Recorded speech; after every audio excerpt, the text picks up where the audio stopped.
Bonjour à tous, aujourd'hui nous allons parler de Power BI Desktop. Alors Power BI Desktop, c'est la version gratuite, donc sans supplément de Power BI. On va parler de ses avantages, de ses inconvénients et de son potentiel. Les objectifs de cette vidéo vont être de comprendre le fonctionnement de l'outil, connaître ses possibilités opérationnelles et définir ses limites et ses contraintes. Alors, notez, attention, que cette vidéo, elle fournit une vue d'ensemble de l'outil sans entrer dans les détails des cas spécifiques. Pour une analyse plus détaillée, je vous laisse explorer ma chaîne. Vous y trouverez des sessions de vision spécialisées sur SharePoint, Power BI, Power Automate, Power Query et Power Apps, illustrées par des démonstrations indirectes pour la transformation numérique. Si vous cherchez également à personnaliser ces outils selon vos besoins précis, sachez que j'ai monté une entreprise spécialisée dans ce domaine. Pour une présentation succincte, je vous laisse cliquer sur ce lien. Alors, Power BI, ça a été développé par Microsoft en 2013 et c'est l'outil à la mode en ce moment dans les entreprises et on comprend pourquoi. Il a pour objectif d'apporter de la visualisation de données massives à travers des tableaux de bord ou des reportings dynamiques. Son énorme point fort, ça va résider dans la simplicité de mutualisation de ses bases, un peu comme le faisait Access en fait. Et bien entendu, toujours à partir d'une clé commune.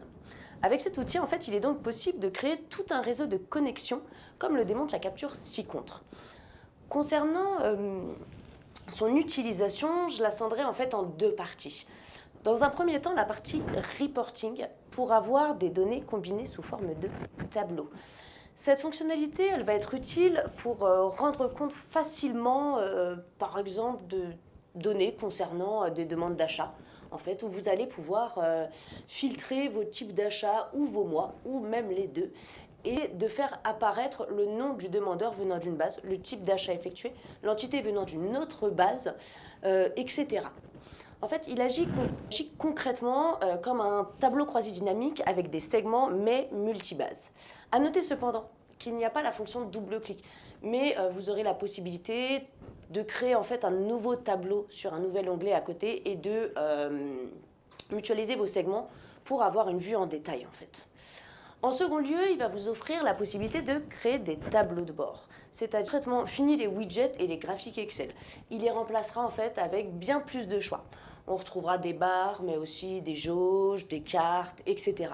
Tout ça combiné à des filtres qui peuvent être vos entités, les mois ou tout autre découpage en fait qui vous semblerait pertinent avec une ergonomie plus moderne et en moins de temps. Il agira comme une réelle aide à la décision bien plus visuelle.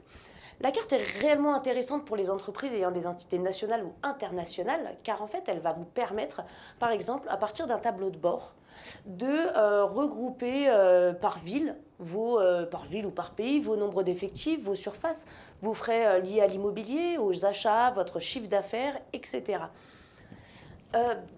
Revenons maintenant un court instant sur la notion de mesure, l'équivalent des formules Excel. Le nom change car il ne parle pas le langage. Excel parle VBA et Power BI parle DAX. Les mesures ont une forme de codage, attention, assez différente d'Excel, mais on retrouvera globalement ces fonctions classiques en fait, telles que l'addition, la soustraction, la division, pour aménager en fait vos données en fonction de vos besoins. Notez cependant que avant de mettre en forme vos données et même de charger vos bases, vous allez devoir obligatoirement les retraiter sous Power Query.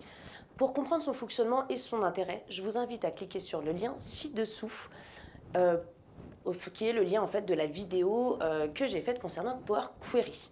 En effet, si vous rentrez en fait des bases brutes sans retraitement et si vous ne gérez pas correctement vos liaisons, Power BI s'en chargera. Et attention, le rêve peut vite devenir un vrai cauchemar. Donc, concernant son actualisation, un simple bouton actualiser vous permet d'avoir des données en direct. Donc en direct, c'est-à-dire combiné à des fichiers ou des listes sous SharePoint. Il est cependant aussi possible de programmer cette actualisation en fait sous Power Automate. Le lien de cette vidéo vous expliquera cet outil. Seul point noir de Power BI Desktop, sans la version payante, il vous faudra télécharger sur votre OneDrive votre fichier et le rebasculer sous SharePoint si jamais vous travaillez déjà avec SharePoint. En fait, il n'offre pas de version connectée ni de vision directe en ligne. Après, c'est juste une habitude à prendre. C'est la fin de cette vidéo. Je vous remercie pour votre écoute et puis je vous dis à bientôt. Au revoir.